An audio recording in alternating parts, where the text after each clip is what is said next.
Hey guys, in this week's episode, we're going to be talking about ZombieLand Double Tap. But before that, we're going to talk about Graveyard Fest and Watchmen Episode 1 on HBO. Join us.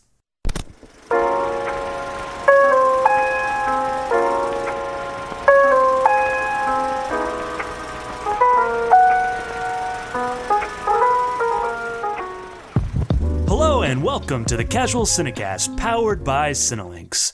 My name is Chris, and with me as always is Mike, who has been busy classifying a new type of zombie called the Binger. How you doing today, Mike? Well, I'm curious to know more about this Binger. Basically just sit on the couch and watch a lot of TV. Oh, it's me. I've discovered me. That's just people. Also with me, you've heard his voice already, but is Justin, who is busy storing up on Twinkies. How are you doing today, Justin? Pretty good. Yeah, ready for that apocalypse? Yeah, I wish that was a very literal description of me right now, because Twinkie sounds good. Not to me. That sounds awful. I like a Twinkie. Do you? What about you, Chris? Do you like Twinkies? Not particularly. Yeah, me neither. I can have all of the Twinkies then. Yeah. Might start calling you Tallahassee. I like salty taffy better, but you know. Yes. That's a joke from the movie, spoiler alert. We didn't even get to the spoiler bumper yet. You're giving everything away. If this is your first time joining us, normally we do like to start off every episode in a section called News on the March, where we talk about everything we've been watching and any interesting news that's popped up in the film world over the last week. Then, for our feature review, we'll be reviewing ZombieLand Double Tap. So, get ready.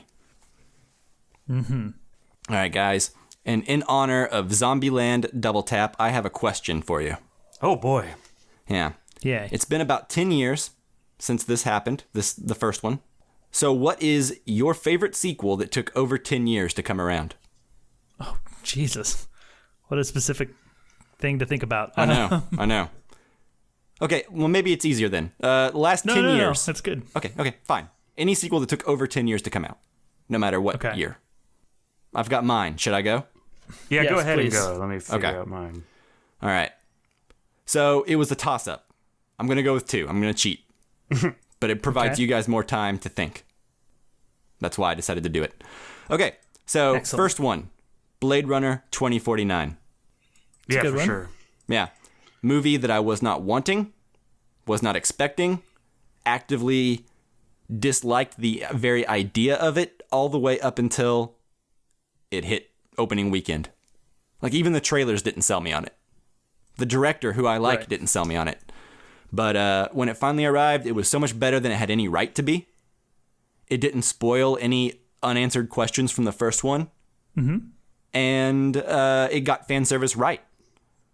And I can't think of many other movies that took over 10 years and then came around and were that awesome. Yeah, I think you're going to be really hard-pressed to find a better answer than that, objectively speaking. I've got I will one give a different one. now that I think is equal to that.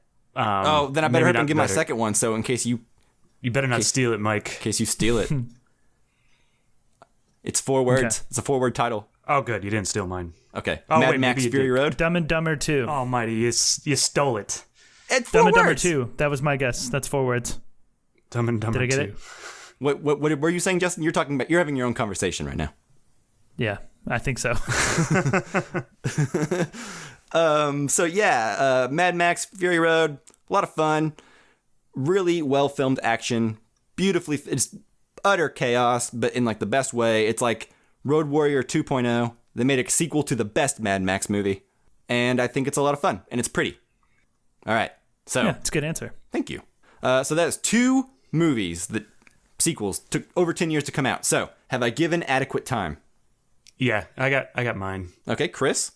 All right. So even though Mike stole mine, I have a pretty good one here too. Star Wars: The Force Awakens. That's Oh yeah.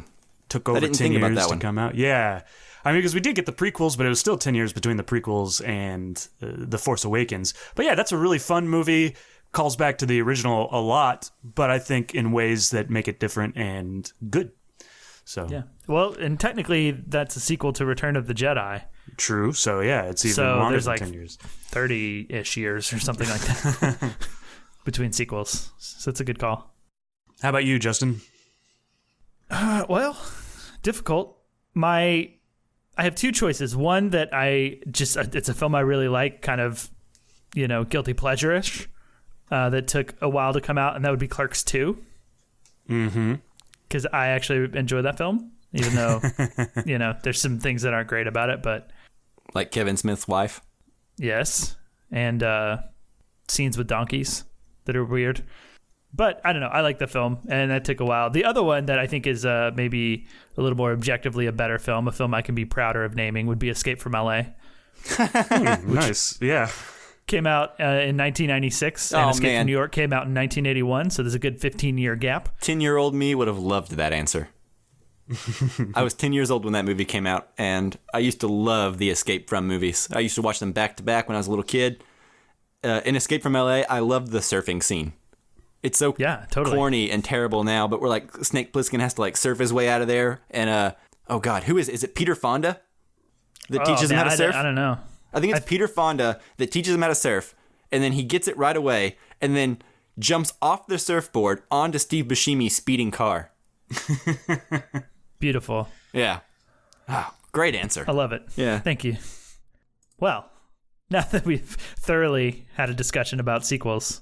Yeah, and actually, Justin, if you didn't know, Escape from New York is on the Criterion Channel. And for those of you that don't know, here on the Casual Cinecast, every other week, we do a Criterion episode. So in these episodes, the listeners get to choose a film. Get out of here. They do? They vote on it. Yeah. We each pick a film, and then we put it to the listeners. We give it to the listeners, and each listener gets to vote on one of those films and pick the movie that we watch. And so last week, the theme actually was Powell and Pressburger films from the Arrow years. I believe that was the... No. Was it not the Arrow years? Archer, Arrow. Yeah. So we had a guest because Justin was gone last week. Chris Gallagher from the War Starts at Midnight podcast. He did a wonderful job.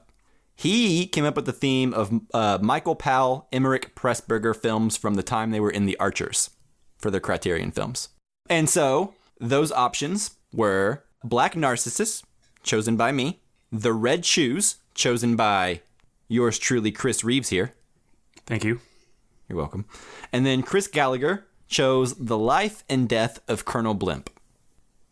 And right now, currently, it looks like The Life and Death of Colonel Blimp is narrowly beating out Black Narcissus in the poll. So narrowly. Yeah. Normally, the poll would be done by the time we even record this episode, but we recorded 2 episodes last week and everything got all messed up. So the poll is still going on for like 3 days, but right now it's looking like probably The Life and Death of Colonel Blimp, unless a lot of people come to my rescue and vote for Black Narcissus. Or come to our Chris's rescue and vote for The Red Shoes. Yeah. Either way, I really don't think there's a losing film here. No, I I've seen them all. Oh, have you? Yeah, I've seen every one of them, and there's really no wrong answer. It's a win, win, win. Either way we go. Nice. I have not seen Life and Death of Colonel Blimp, but I've always wanted to, so that kind of has my vote because I would like to watch it, and I've seen the other two a couple times each. Yeah. Mm-hmm. Yeah, I kind of hope one of the other two wins besides Black Narcissus, even though that was mine. Just because my girlfriend and I watched Black Narcissus literally last week. Well, that was good timing. Yeah, exactly. Awesome. So if you want to vote in our Criterion poll to help choose the next Casual Criterion episode, you can follow us on Facebook, Twitter, and Instagram at Casual Cinecast. The poll is on Twitter, but we post links to it on Facebook. And, well, you can't really post links on Instagram, but, follow us there anyways. You can also send your questions and topics you want us to discuss about each film to those social media accounts, or you can email those to casualcinemedia@gmail.com. And then, of course, if you haven't done so already and you like the show in whatever app or browser or wherever it is that you're listening to this podcast, hit the subscribe button. Also go leave us a review on iTunes, 5-star one, help people find the show. I'm sure you avid podcast listeners know the drill. That's true. Please and thank you. All right. So do we have anything else for the intro, or are we ready to move on into news on the march? I am ready to march into the news. Chris, are you ready? I'm ready. News on the mark!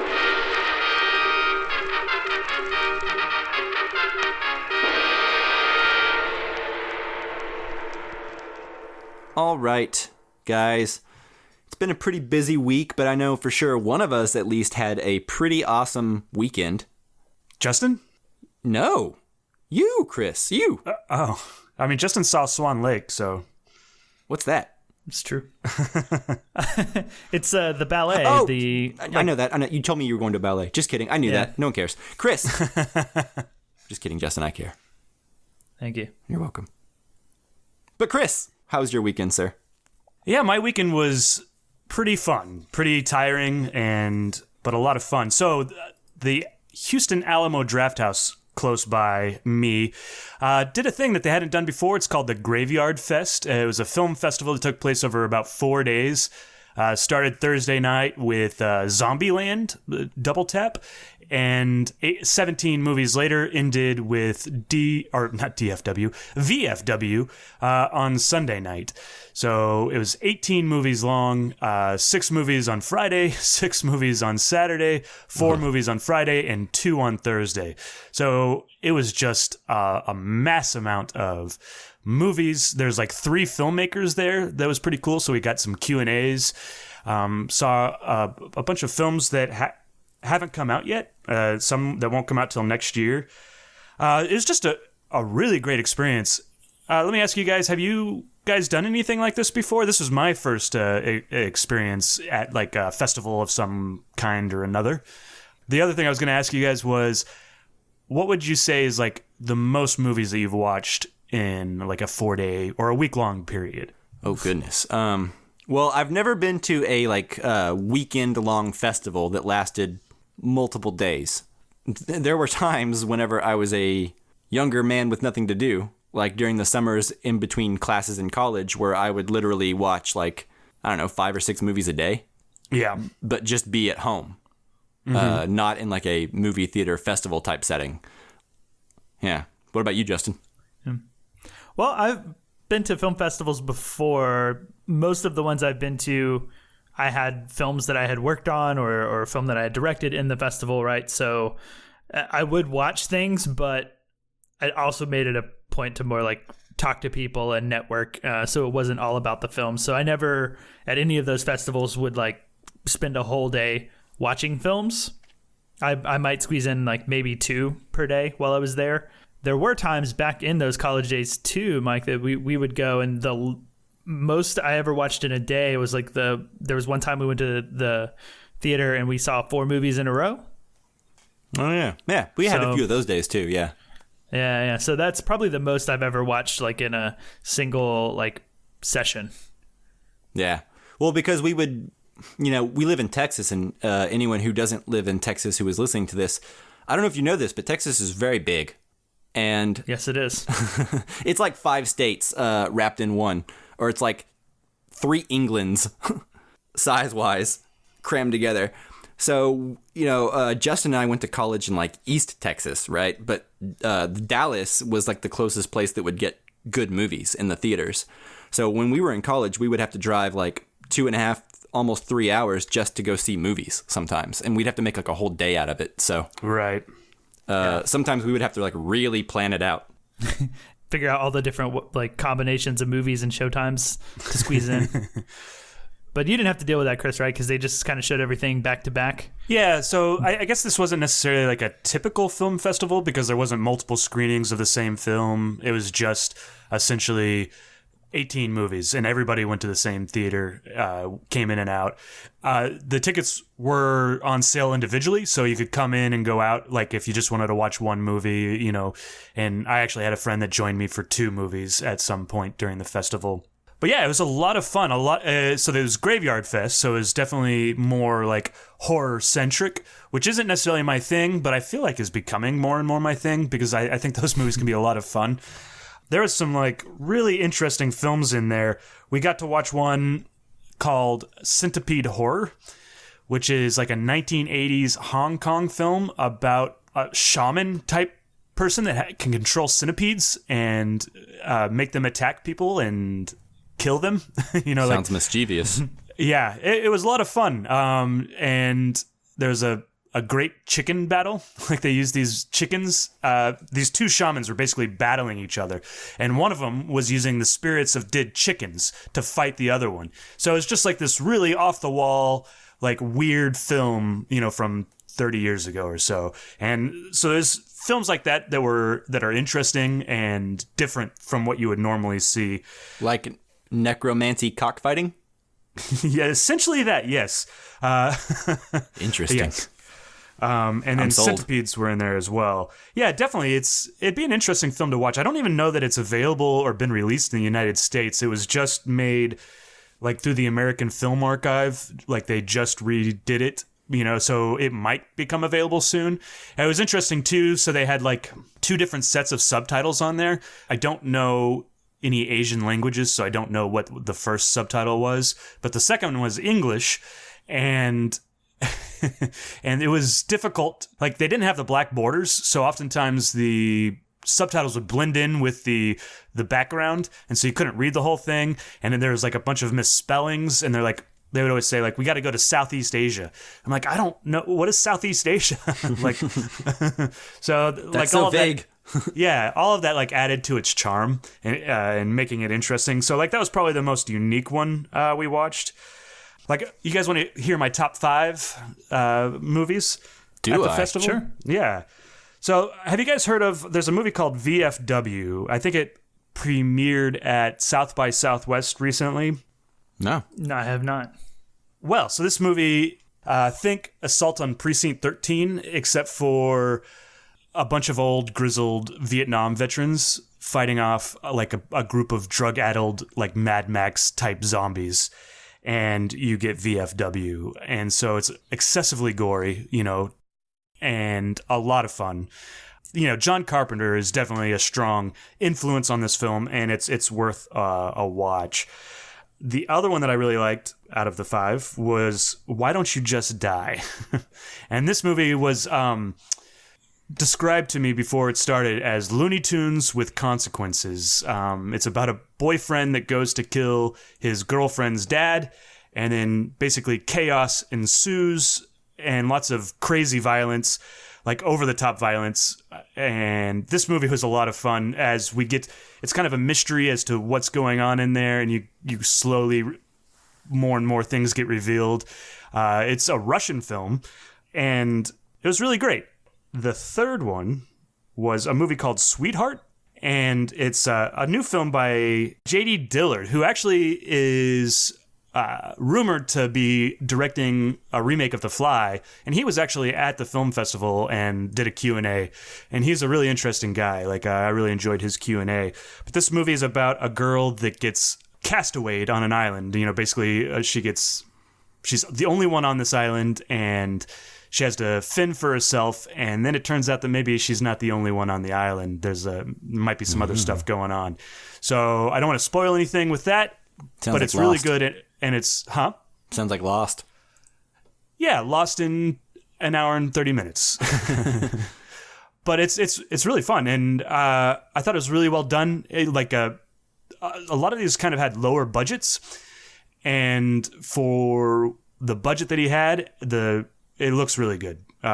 Basically, they filmed it in Fiji, and they just like spent a month in Fiji filming this film. So sounds like Fiji did a lot of the work for them.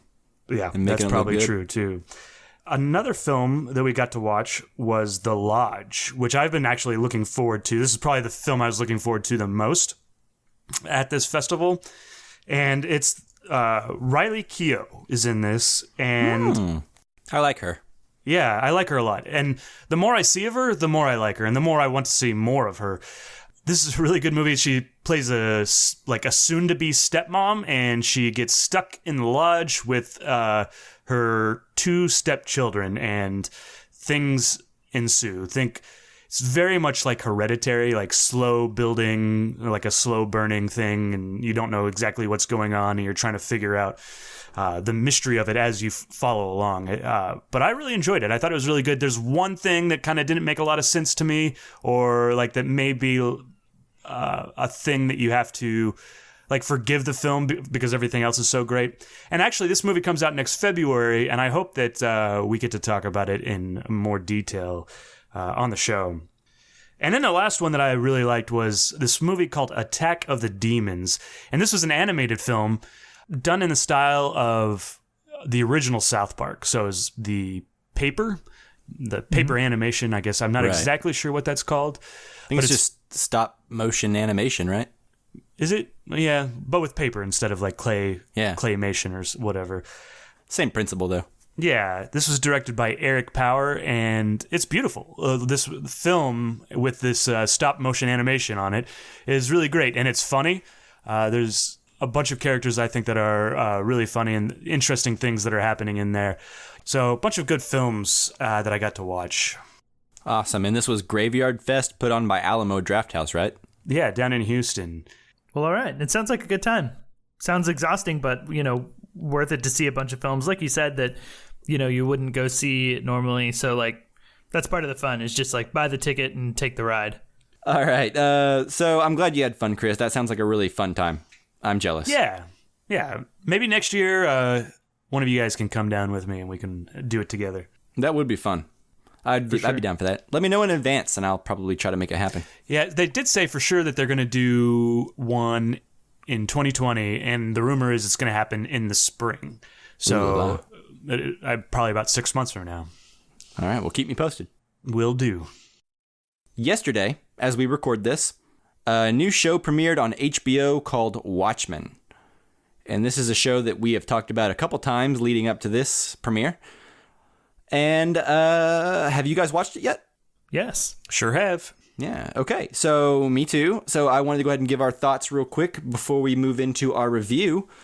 Watchmen is a story that I was not familiar with until the 2009 movie came out by Zack Snyder. And then I read the graphic novel before the movie hit theaters. And then the movie came out, and I liked it. I thought it was a pretty decent movie. Not as good as the novel, but definitely on the higher end of Zack Snyder's filmography. I thought it was fine, but I haven't really thought about it a whole lot since then, until a couple years back when Damon Lindelof said that he wanted to do The Watchmen. And then word came out that it wasn't a remake of The Watchmen. Instead, it was a sequel to The Watchmen, or like a sequel/remix, I guess, a la Force Awakens or something like that. That intrigued me more, because I really didn't want another adaptation of Watchmen. And now that the first episode has premiered, I liked it, but I'm kind of in wait-and-see mode.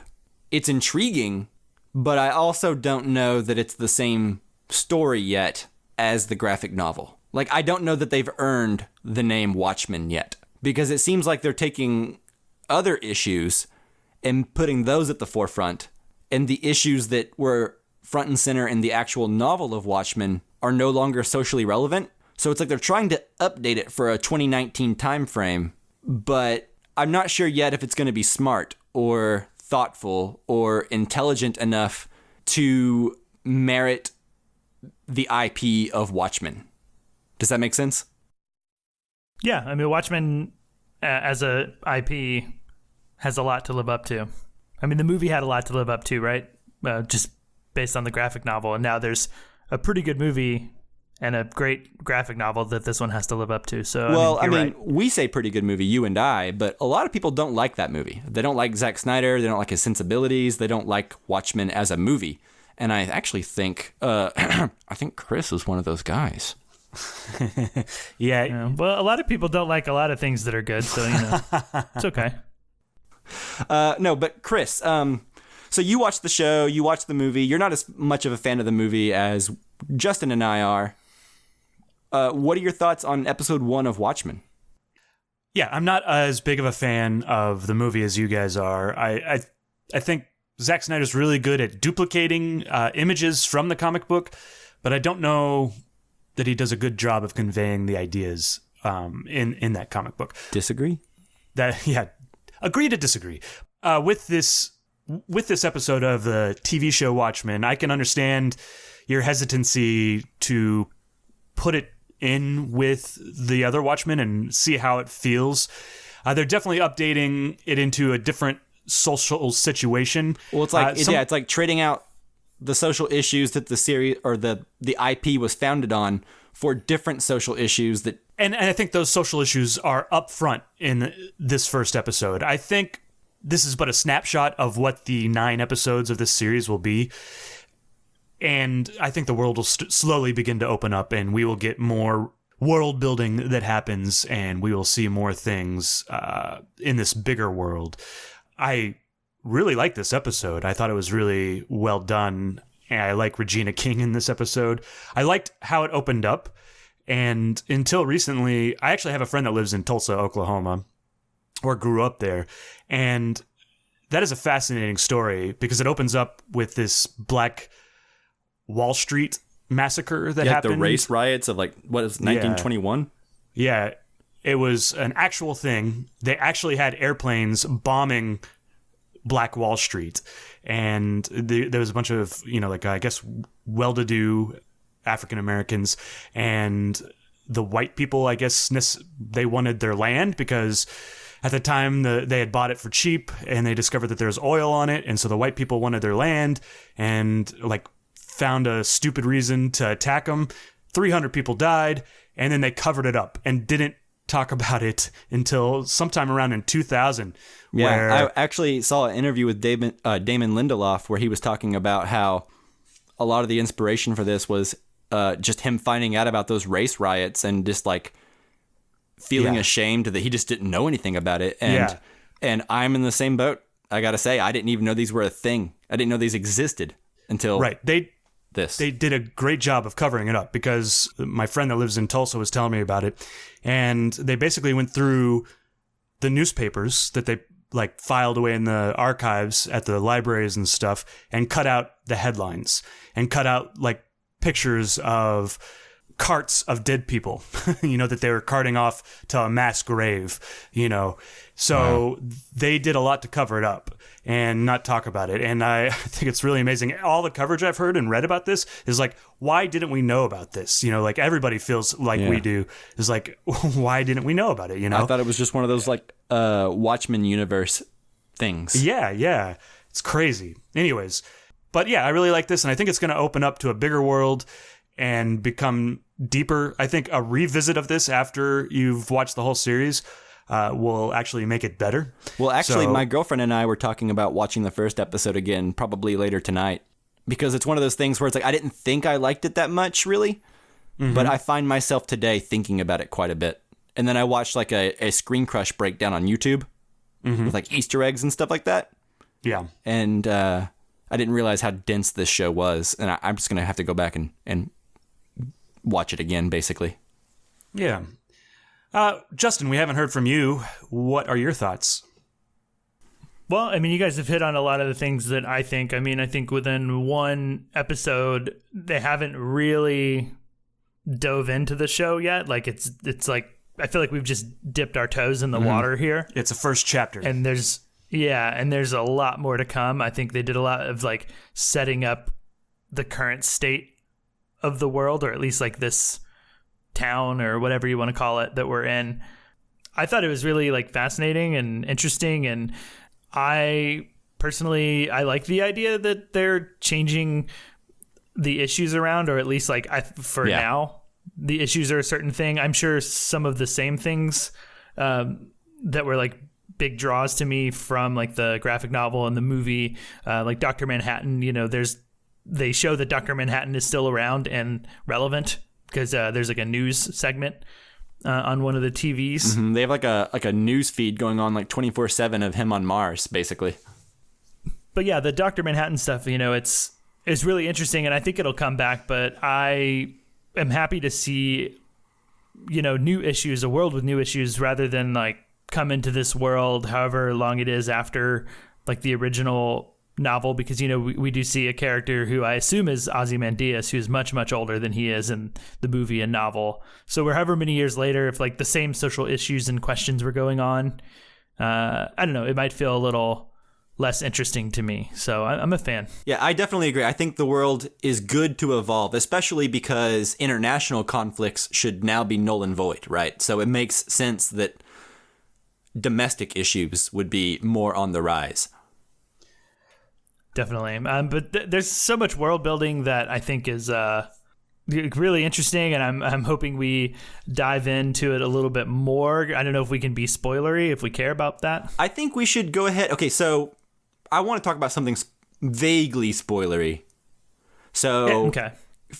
Guys, if you don't want to hear any spoilers for the Watchmen novel and or the first episode of the TV show, I would go ahead and just skip ahead right now. It's timestamped in the show notes. You can just go ahead and skip ahead to our review of Zombieland Double Tap. Does that sound good to Chris and Justin? Yeah. Yep. Yeah, that's great. Let's go. Okay, perfect. Okay, Justin, go nuts. All right. Well, I'm really fascinated and think it's kind of fun that Robert Redford is the president in this world. And it seems like he's been president for like decades. Yeah, it seems like liberal agendas jumped up quite a bit after the events of the Watchmen graphic novel. Yeah, from my understanding, so Nixon abolished the term limits. He served like 5 terms. And then Ford served 1 term. And then Robert Redford's been the president since then. Yeah. Yeah. Like, I think that's pretty... Yeah. Pretty fun. And actually, lots of interesting stuff. Like, apparently Robert Redford gave reformations to black people. Yeah, and they called it Redfordmations, which I think is great. Redfordations. Yeah. Yeah. And so that seems really fascinating. And I think the thing that I find interesting about this, and I don't know where it's going yet, but the fact that Redford's been president and he's had a liberal agenda, and I oftentimes find myself on the left. I think this show is going to say maybe always being liberal isn't the best idea as well. Like, we don't, like, I think it's going to be challenging to me. And I find that interesting in the questions that they're going to start asking. And I think it's going to be a challenging show on either side. I don't think it depends on how they do it. But I think if the message of any show is don't be too far onto one side, I don't think that's too radical of a message. Yeah. No, for sure. Yeah, and I agree with that, but I hope to be challenged by this. I agree. It seems like it's going to do it in an intelligent way, but if we want, it seems like we all like it, which is good so far. But just for a flip side opinion, Justin, one of our friends actually just put out in our friends Slack that we all hang out in, our friend Alex did actually not like this episode at all. Yeah. He said the issue seemed very heavy-handed, but that was his immediate initial impression. I think there might be something to that, though. I also find myself on the left side of the aisle quite a bit, Chris, with you. So I think anyone who listens to the show probably knows that by now. But even I worry that going forward, this show might not be as tactful as it needs to be, tackling a lot of these issues. Do you guys get that impression at all, or do you feel like you're in safe hands? Basically, it's kind of like Vince Gilligan with Breaking Bad. That's how I feel about Damon Lindelof after The Leftovers. He has to prove me wrong. He has to do something really bad. I feel like I'm in safe hands. So we'll see what happens. Okay. I imagine the way this show is going to go is we're going to get specific episodes, like if it's about specific characters, like this episode was kind of around the sister Knight and her boss that was played by Don Johnson. And I imagine we're going to start exploring the world, and we might spend like a whole hour with Ozymandias or what's the blue guy's name? Dr. Manhattan? Yeah, Dr. Manhattan. My mind went blank. So I think it'll be interesting. I found those things interesting, like the reversal, the role, I guess what we would call it is like the race reversal in this show. I found it interesting, and I'd like to see where they go with it. It's interesting. I just don't know that it works dramatically just yet. Yeah. Yeah. Sure. Like I'm intrigued, and if they tackle it with like subtlety and nuance and everything, it could be great. Yeah. Right?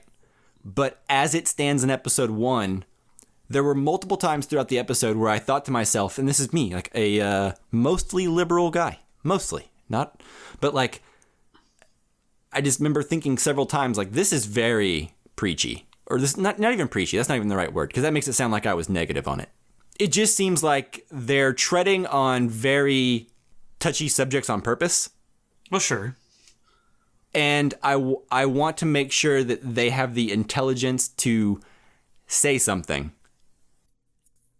Yeah, well, if I'm gonna be honest here, like I'd think that like there's nothing that's so heavy-handed that, you know, it doesn't remind me of the way they cover the issues and topics that they do in the graphic novel and movie. Like, to me, it feels kind of on the same level.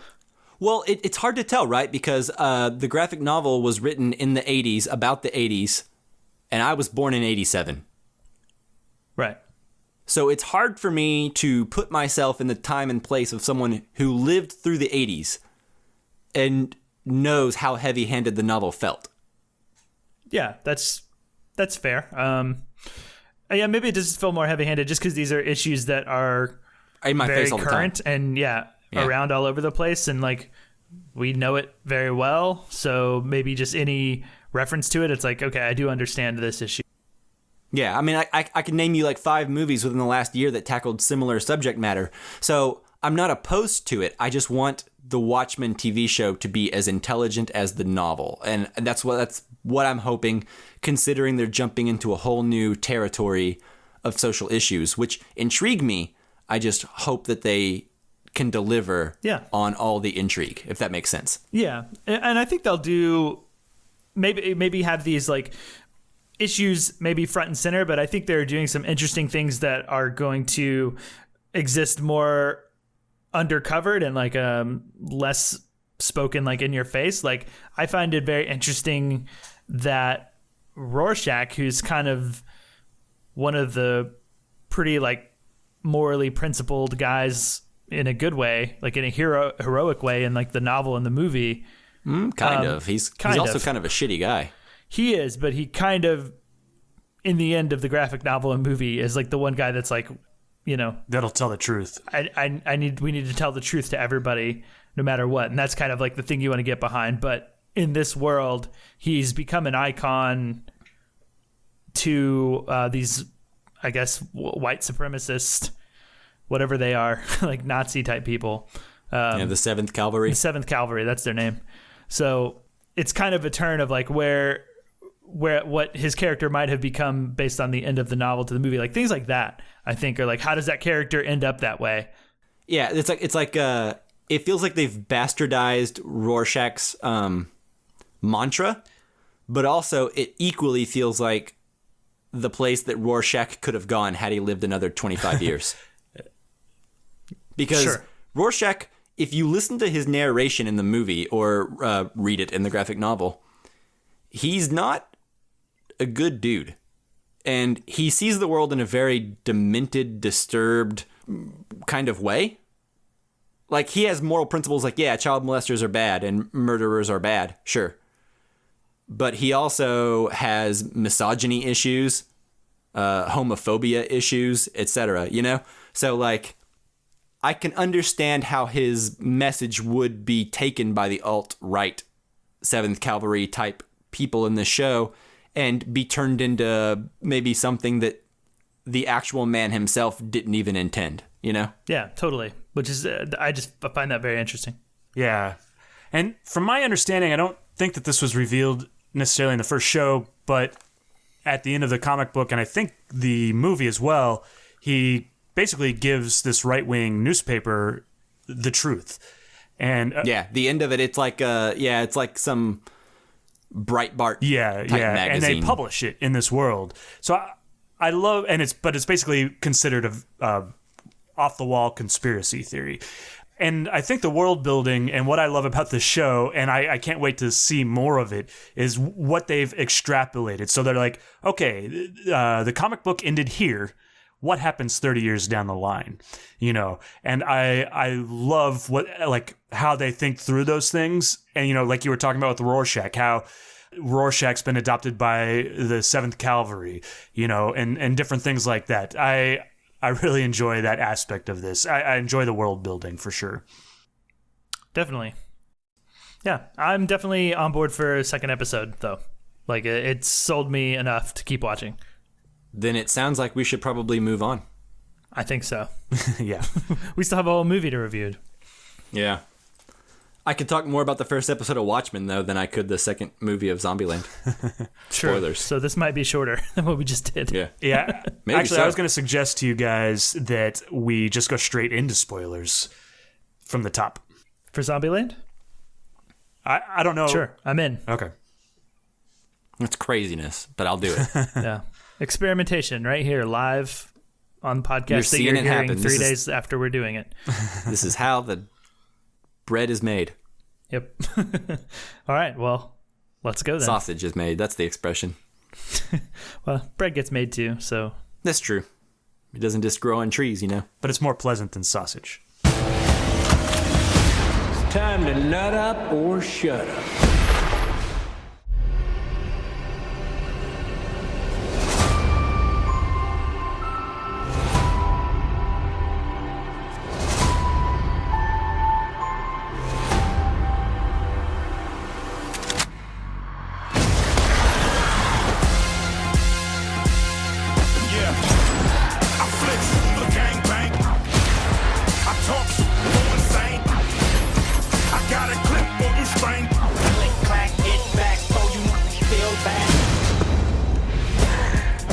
Hey, Possum Ape. Sorry, just you in that chair. I think I would have made a damn fine president. You would have brought a real dignity to the office. You're welcome, America. Welcome to ZombieLand. Life is about more than just survival. We were a family. Dysfunctional, sure, but what family isn't? Merry Christmas. What would you like, little girl? I'd really like for you to stop calling me little girl. Do you know what I would like? I don't give a shit what you do. It felt so good to be on the move again. Whoa! Oh my God, I'm so sorry. Hi, I'm Columbus. Madison. This is Tallahassee. Hey, Paul Blart. Is this your dad? Oh, whoopsie. I forgot the seatbelt rule. Oh, so she knows the rules? I told her just a few of them. 73. Are there more? You're cute. I like it. My sister is gone. She picked up a boy. He's from Berkeley. Berkeley. You don't have weed, do you? Do I look like the type of person that would have weed? I'm sorry. Boom! Yeah? I have nothing against hippies. I just want to beat the shit out of them. We're gonna go get her. We ride it, Dawn. Start talking. You first. Oh, my name's Tallahassee.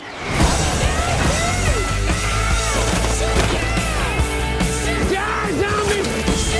Light 'em up!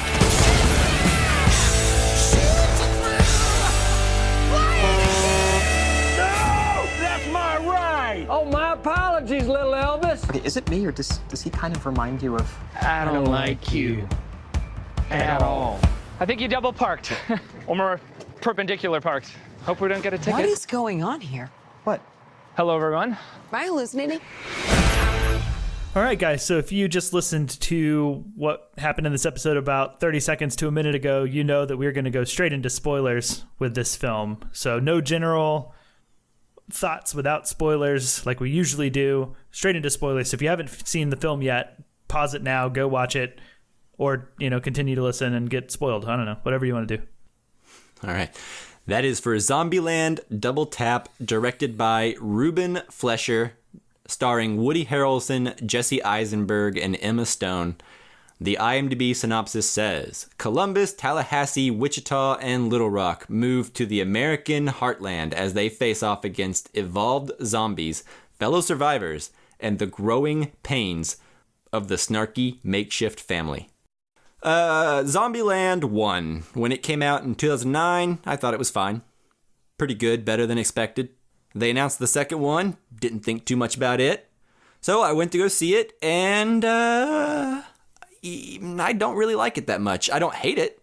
I think it's unnecessary. I think if the first one barely worked for you, like it did for me, then this one will not work for you, like it didn't for me. There are some new characters that are introduced in this one that are atrocious and are pulling teeth every moment they're on screen. Uh-oh. And it is painful and awkward and unfunny. But when that character is not on the screen, I think the four leads have chemistry. I may not laugh out loud all the time, but I enjoy watching Jesse Eisenberg and Emma Stone and Woody Harrelson be goofy back and forth. And Abigail Breslin from time to time. those actors are charming, but I don't know that they can carry a franchise. So, I don't know. If you really, really like the first one and you think that movie is like really funny, then see this movie. I think you will like it, and I think there's nothing wrong with that. But this is definitely not something that I was engaged with throughout the whole movie. So, yeah, that's where I'm at. I would say out of 5, I'm sitting at like a 2.5 to 2. That's kind of where I'm at. Justin, what do you think?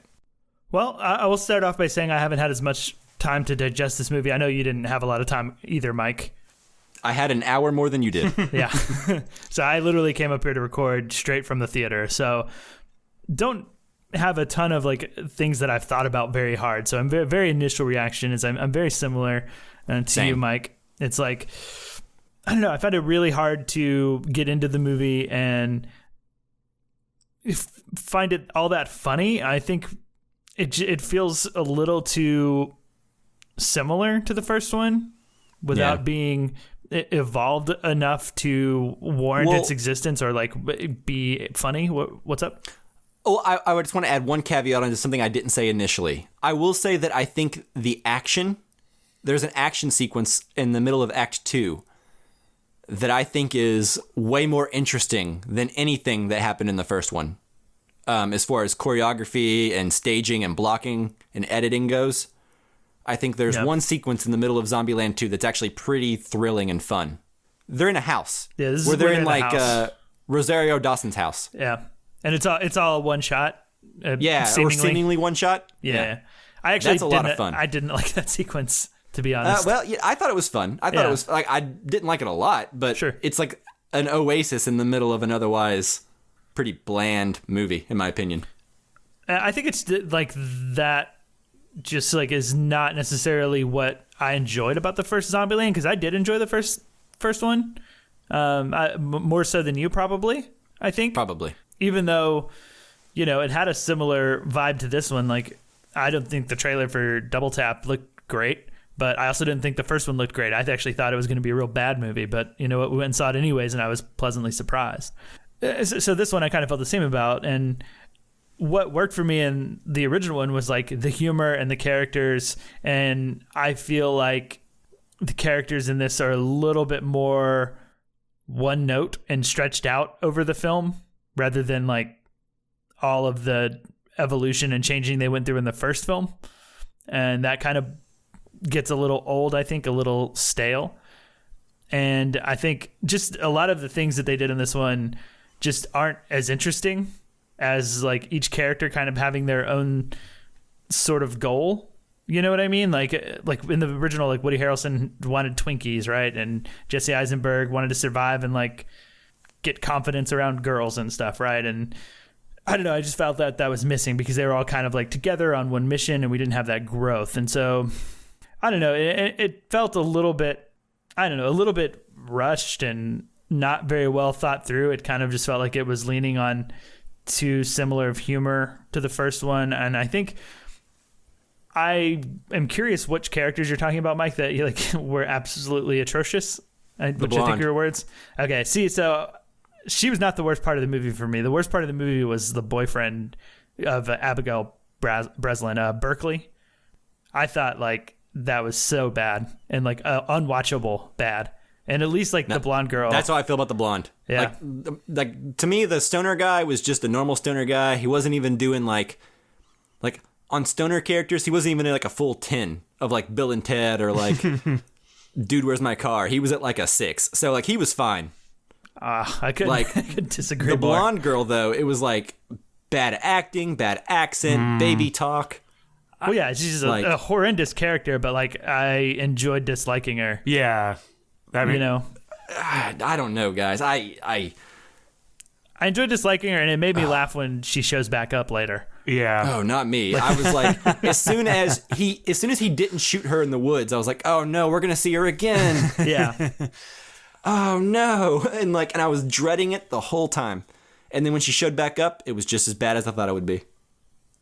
Yeah. Well, I would take a bold character like that I enjoy disliking at times, which I'm with you that there's a lot of things she does that are really irritating, for sure. It's like she's in a different movie than everyone else. It's like she's in like a Disney sitcom. It's like she's in Hannah Montana and everyone else is in like a normal movie. Yeah, I mean, I think that's kind of the point, and it works at times, and it does not work at times, for sure. Agree to disagree there. For the stoner guy, like, I just thought, like, I don't know, it couldn't have worked less for me, and to a point of just being, like, so weird and boring, and I don't know. I agree, but at least he didn't yell. So I just don't have a problem with people yelling. But anyways, I think I've kind of said what I think. You know, it's not a great sequel. I'm probably about a 2 out of 5, maybe a 2.5 at points, but I don't think it ever transcends 2.5 for me. Yeah. Well, then we're in the similar spot overall. Yeah. But I want to hear what Chris thinks. So, Chris, what do you think? Oh, man, guys. So I like this movie better than both of you, I think. I'm not a super giant fan. You got to keep in mind, this was the first movie at the film festival, so there's like a kind of a different atmosphere. Everybody in the theater, I guess that's part of it. It's also 17 movies ago for me, which seems like a forever ago. But sure. I think I also disagree. I think that character is good, and sure, it feels like she's in a different movie, and she is annoying, but all those things I think are on purpose. I actually like the actress in this role. I mean, I disagree. Like, I think you can have an annoying character that's supposed to annoy the protagonists and still be charming. Like C-3PO. That's a character that gets on everyone's nerves who's in the movie, but we still find him charming. Not everybody. She's more like Jar Jar Binks. That's a good analogy. I like the analogy. However, I disagree with it. I think if she didn't have times where she breaks that character to like be a little bit serious for a second. No, I disagree. I think when she breaks the character is the only time she's tolerable. She's literally baby talking the whole time and acting too stupid to function. It's like the later half of Friends when Joey becomes too stupid to like open a box of cereal. You know what I mean? It's like when they don't have any realistic, like writers don't have any realistic approach to like the reality of the world is completely gone. Well, what I'm saying and they have to go to like full on cartoon to make it work. But what I'm saying is that she has those moments where she drops that character that make you understand that she's doing a character, right? As like her character in the movie is like putting on this act, because she does drop it at times. Like she's doing the act to get what she needs, and that's like her way of surviving. See, and she drops it. I wish it would have addressed that though. Like if they had been like, yeah, the reason she's like acting like an 8-year-old is because, you know, the zombie outbreak happened in 2009 and she's been locked in a mall by herself for 10 years. So she never grew up. Like that would have been an explanation that I could have, like one line, you know what I mean? But instead they throw you like into the deep end with this character that's not funny, it's not charming. I don't know, the baby talk, it's just, I'll drop it, but I'm just saying like, not one moment of that worked for me. And I can understand that. I just didn't have that effect. I guess what I'll say, just to kind of finish out my like opening statements, is just that I found it enjoyable. Ultimately, it's a fun movie. I wouldn't recommend anybody go to the theater for it necessarily, unless you were a giant fan of ZombieLand 1. But it's a good rental. You know, like I don't have any problem with like somebody renting it. Yeah. But yeah, I'm probably at 3 stars, and that may just be because of where I was when I watched it. Well, here's what I will say. I've sounded the most negative, I think, probably of anyone so far. But I did laugh in this movie a couple times. Like, it's not a complete loss. Right. I just don't think it ever, like, I don't think it's ever exceptional or good for more than, like, 20 minutes at a time. Yeah, that's generous, in my opinion. Yeah, well, there you go. Being generous. I laughed, I think maybe once I laughed out loud. A couple of times I maybe laughed in my head. But, yeah, you know. Yeah, I laughed in my head a few times. Like, I enjoyed Luke Wilson and the guy from Silicon Valley.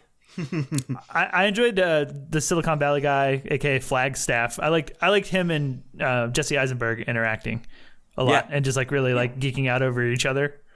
Yeah, like they had just like the biggest man crushes on one another. That was pretty cute. Yeah, I liked Rosario Dawson and Woody Harrelson in the sense that like it didn't work for me dramatically, but like I don't mind it. And I like watching them do their stuff. You know, like I think they're both. I like both of those actors. Yeah. Yeah. Yeah, I thought Woody Harrelson is maybe the biggest victim of feeling kind of one note from where he left off the first movie to where he ends up in this one. Like he throws a fit over everything. He throws a fit over Abigail Breslin dating a liberal. He throws a fit over driving a minivan. Like anything that's not like ultra conservative manly, he acts like a baby over. Yeah, and it's kind of like he's back to the character he was in the first one, but more so. Anyway, but amped up, right? Take any of the nuance out of the character from the first one, and just give him like the caricature of like Woody Harrelson, the redneck tough guy, and put him in this movie, and that's what he is. So it's like, that's, I think, what bothers me is like what you're saying is like the characters feel like if you had to describe each of the characters from the first movie in one sentence, and only one sentence, and those are the traits we're going to carry over into the second one. That's what it feels like. Yeah, I totally agree with that. Yeah, I guess like it's kind of like the problem with the old like 90s sequels. They just kind of try to do the same thing again. And I find that that's the same thing that's going on in this film. Like they don't move the story along in any significant way, and the characters don't change in any significant way. Or, you know, like you said, like Woody Harrelson's character is even further back than when he started off in the first ZombieLand. There's even a moment where I thought Woody Harrelson's character was going to come out of the closet as gay. In this movie. So did and I thought to myself, oh, this is interesting. Yeah. He's like, that's why he's so redneck and overcompensating. He's gay. No, turns out that's not that deep. Yeah, I had the same thought, like the exact same thought, which is funny. Like when Rosario Dawson's hitting on him and he's like acting like he doesn't realize what's happening, and I'm like, oh, I get it. He's avoiding intimacy. Yeah. No. Well, then he's like telling the Elvis story, and he's like, there's just something about him, and she's like, the hips and ass, and he's like, he makes that face, and he's kind of like, well, yeah. He's like, I was 10. I wasn't thinking about that. Not like I'm a man. I wasn't thinking about that. Yeah. I thought that was going to be, it was like, you know what? Maybe it is his hips and ass that I'm into. Yeah, that would have been interesting to me. Like, if that's the reason he was so like, I don't want to drive a minivan. I don't want to like have my daughter figure dating guys who don't like guns. You know, takes a special man to drive a pink Cadillac. Yeah, that's actually makes sense. I see it now. Which is, it would work really well. It would work. I think it would have been a better arc and a better movie, to be honest with you. Yeah. It's just not brave enough, to do something like that. Well, it seems like this is the movie that wants to be like the movie that can unite young people and their parents. It's like a movie that you can watch with like the family. And it's like, it's not going to be challenging. It's not going to be political. It's not going to make any statements about any like one group of people. It's just going to be like, we can laugh at like simple people, and we can laugh at like stupid humor that's like kind of simple. Yeah. It's just like a movie made for the lowest common denominator, but like that makes it sound mean. Yeah. What I really mean is like, it's a movie that you can watch with literally anyone, and even people who that don't like movies will probably like this movie. Yeah, that's fair. Yeah, like a movie I would watch with my dad before I would watch like First Reformed or something. Sure. It seems like a good choice, Mike. Yeah, I mean, I really don't have like a whole ton more to say. Like, I think other parts that I liked, like some of the White House stuff in the beginning was pretty fun. Maybe the most enjoyable part of the movie is during the credits. Did you guys stay for the Bill Murray thing? Mm-hmm. The Bill Murray cameo? Yeah.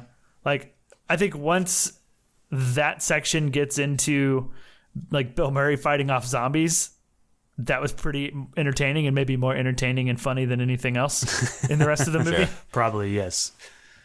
I like how they addressed that cameo from the first one, though. Oh, right. It's and they just made Jesse Eisenberg a murderer. Yeah. It's become a phrase, like you Murray people.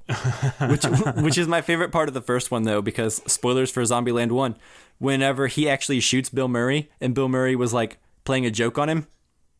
Yeah. Like, my favorite line in the whole movie was like Bill Murray, and he's like, I'm so sorry, Bill Murray. And he's like, it's okay. I was never very good at practical jokes anyway. And like, that's what he says as he dies. It's like, that makes me laugh. Yeah, it's good. And I think, I don't know, there's something about the original, like that sort of cameo and the way that it was handled really kind of perfectly and didn't quite go too far. Like I was missing some of that in this one, something like really unique and something special that this movie like had. Almost fourth wall breaking, but not quite. Yeah. I agree. They should have gotten like, I don't know, maybe doing like another celebrity with a similar cameo would have been too samey. Yeah, I think so. I agree. Like, I definitely don't want him to repeat that joke, but there's just nothing that stands out as special as that section of that movie. But, I wouldn't even have minded that had this movie had a little bit more heart. And this movie has a lot of heart, don't get me wrong. It's harder for it to land on me because all the drama leading up to, like, the dramatic scenes that show you the heart didn't work for me. So, like, there are moments in this that I wanted to like. I like the overall arcs that people go on. I like the idea that Emma Stone and Jesse Eisenberg didn't live happily ever after the first one. You know what I mean? She second-guessed herself and was like, do I want to date this loser? That's a good arc, right? Like, that's a good, normal, true, good arc to have. But I don't know, man. It felt very artificial, and, like, the whole movie needed to say something overall for any of these character arcs to have been worth it. Because I don't think I was a big enough fan of, like, Tallahassee and Wichita and Little Rock and etc. to, like, see the further adventures of them. Like, these characters aren't why I come to Zombieland. Interesting. I mean, I do come for the characters because I did like Jesse Eisenberg's character. I thought in the first one, Emma Stone and Abigail Breslin were a little more forgettable. But Emma Stone made me laugh in the first one. But they didn't have their things that made me like them as characters like Jesse Eisenberg did, and like Woody Harrelson's quest for Twinkies in the first one made him really like. I know you guys have said you don't like Twinkies, but way early in the podcast. No, but like I don't like Twinkies, and I'm incapable of liking storylines that involve them. Oh, I think it made me connect with them, right? And like I can't be asked to like Twinkie storylines. No, I agree. Fair enough. I agree. Like, this movie was missing the crux. Like, Woody Harrelson had the Twinkies, and then later on you discovered he had, like, the kid. Yeah. That died. So, like, he starts out as this humorous character, and then you realize he's actually a much deeper character. Jesse Eisenberg came to terms with, like, his awkwardness around people and girls and getting more confident. I agree. Those things made the first one good. Those things were not present in the second one as prevalently. Like, Woody Harrelson got nothing to do other than he finds a girl. Yeah, but then at one point of the movie, when he's going to leave the Babylon area after he sees that Abigail Breslin is happy with these people, he's going to leave and go off on his own, but he's not even going back to the girl. He's like, I'm just going to go west and like go wherever the wind takes me or whatever. Was this girl that you like fell head over heels for earlier who was really into Elvis like you? Like, why are you not going back there? It was just a casual thing. He said he was going. He basically said like, I'm just gonna go hunt, and lone wolf got to hunt or whatever. And I'm like, yeah, but he probably would have stopped by, kind of like Luke Wilson. Like, when he's in town, he uses her driveway. Yeah, I just don't like it. Like, I mean, yeah, I don't either. But just giving him some more character to have like actually felt like he did fall in love or something or. Yeah, but I also think that they want to keep it open for Zombieland 3s and 4s. Should this one be good? Yeah, absolutely. That's why nobody died. That's why no one died, and it's why no one changed and became like a better, more interesting character or went through like an arc that mattered. Because like TV shows, with sequels, you have to pretty much end or begin and end the new episode with the characters in the same place that they were before. Yeah, and that maybe is one of the things that bothered me, and I haven't seen the first Zombieland since I saw it in theaters, but if I remember correctly, the end of that one was a bit like, I found a home and a family with these people together. We, are happy together and can live out life, right? And we basically in this one in the same spot that he says, like, home is who you're around. And I remember that being very similar to the end of the first one, and that kind of like really made it feel like we didn't go anywhere in this film, did we? But then again, where can you go? I don't know. It's a sequel to 4 people living in the apocalypse hanging out with each other. Like, what drama could possibly happen to change the dynamic too much between stories, That's the challenge. That's the challenge you accept when you agree to make Zombieland Double Tap. Yeah. Makes sense. So if you fail, you fail. That's not my fault that you wanted to make this movie. Just call them as you see them. That's right. I'm done. Yeah, I'm done. I I was intrigued. I'll say last thing. I was intrigued by the idea that they melted all their guns, and we're gonna have to take on the zombies with no guns in this Babylon setting where everyone's like peace-loving hippies. A little disappointed overall that they ended up just mowing them all down with a monster truck. But the idea was like, I did get interested and like really excited of like, oh, this finale seems really fun. No one's gonna have guns, so it'll at least like feel different. And oh man, I like how Woody Harrelson was like, he was literally in the process of leaving town, and then he gets less than a mile down the road, sees a whole horde of zombies running towards the building, and then he's like, oh shit, so he turns around and then goes back there and then explains to everyone what's happening, and then they proceed to plan for a while, and then the zombies show up. Yeah, and it's like, oh good lord, he must have really gotten a jump on them. Like, he must have gone like 300 miles per hour. Yeah, there's a lot of indistinct periods of time that pass in this film, and distances away from things, like when they go from Washington D.C. to Graceland. That's like, I think, an 8-hour drive, maybe a 10-hour drive, something like that. I haven't actually they checked. stopped and found a T-800 along the way. Well, that's true. Yeah, they did stop and almost take a bus and then just have to go back to the minivan, which was fine. I thought that was kind of funny. But that he kept trying to get out of the minivan, but things kept taking him back to it. The initial joke didn't work for me, how he was throwing a fit that he had to drive a minivan. I was like, yes, I get it. Same jokes as the first one. He's macho. The fact that they kept going back to it. He almost got away from the minivan like 3 times. Yeah, right. And none of the times it worked out. That worked for me. That was pretty funny. Yeah, but they go to Graceland, and they get to Graceland, which obviously is not... It doesn't exist, and he's sad. But then they find Rosario Dawson's little hotel or whatever, and Abigail Breslin and the boyfriend, who I think last time we saw were on their way to Graceland, but they've been gone for a few days at that point. That's what like Rosario Dawson says. She's like, oh, they headed out a few days ago to like Babylon. And I'm like, what? How long did it take them to get here?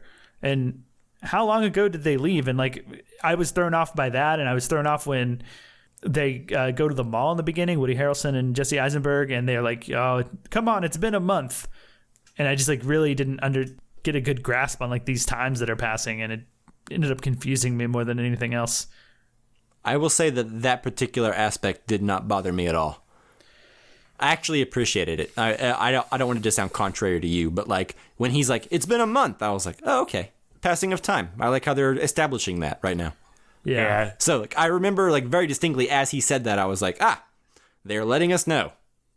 Yeah, that one's not too bad. It's just a little jarring because it doesn't feel like a month. It didn't feel like it, but Yeah, we could have used a montage or some fades. In a movie called ZombieLand Double Tap, I think that might be a nitpick. That's why we're talking about it now as one of our last points. Yeah. Well, that's time to go, isn't it? I believe so. Yeah. Well, I don't like this movie any more or less than when we started this conversation, but it was fun to talk about. So hang on. Let's go around the circles with 5-star ratings, because I don't believe we got Chris's. So I said I may be a 2, but I changed my mind. I'm at an easy 2.5 out of 5. I have some goodwill towards this movie in the sense that I don't have any bad will towards it. I just wish I liked it more. Yeah. I'm probably at a 3. I had a good time with this movie. Chris is where I wish I was. Yeah, I mean, I completely understand where you guys are coming from on it as well, but didn't need to be there, but it is, and it's a good time. How about you, Justin? Yeah, it is, and it's not awful. Yeah, it's a good, like, if you're sick movie, right? Yeah. No, that's for Indiana Jones, sir. Okay, my bad. There's no better movie for being sick than Indiana Jones, I've discovered. It's true. It's like chicken soup. Yeah. I've actually done that. I've been sick to Indiana Jones before. Me too. Breakfast Club, also a good one in my opinion, but not quite as like universal. And none of them are as handsome as Harrison Ford was in the early 80s. True. But so I started, I think I said 2.5, but I think talking about it, I feel a little bit more comfortable leaning towards 2.5 as well, because it does have things that I do enjoy on paper. And I think back, I'm like, yeah, okay, that's good. That's funny. Maybe better than I thought in the moment. But yeah, nothing that wows me to bump me up to a 3. Well, all right. I think that does it for this episode then. Sure does. All right, guys. Well, thanks for going down this road with me. No problem. And thank you, listener, for listening. And then, of course, thank you, Jake Wagner Russell, for doing our intro and outro music. If you want to hear more of his music, you can do so at soundcloud.com/bopscotch. Stay tuned to this channel. Next week, we will be putting out a Casually Criterion episode on a Michael Powell Emmerich Pressburger film. Either Life and Death of Colonel Blimp, probably, but maybe Black Narcissus, but probably not the Red Shoes. We'll see. Vote. You have time. That's right. And vote by following us on Twitter at Casual Cinecast. You can also follow us on Facebook and Instagram at Casual Cinecast as well. Absolutely, guys. Thanks so much for listening. It means the world to us, and we'll see you later. Bye. All right. I'll see you guys later. I'm going to go do some cardio. Rule number 1. Oh, nice. I'm going to go do some teamwork. What rule was that? That was... I think it was a commandment, number 1. Yeah.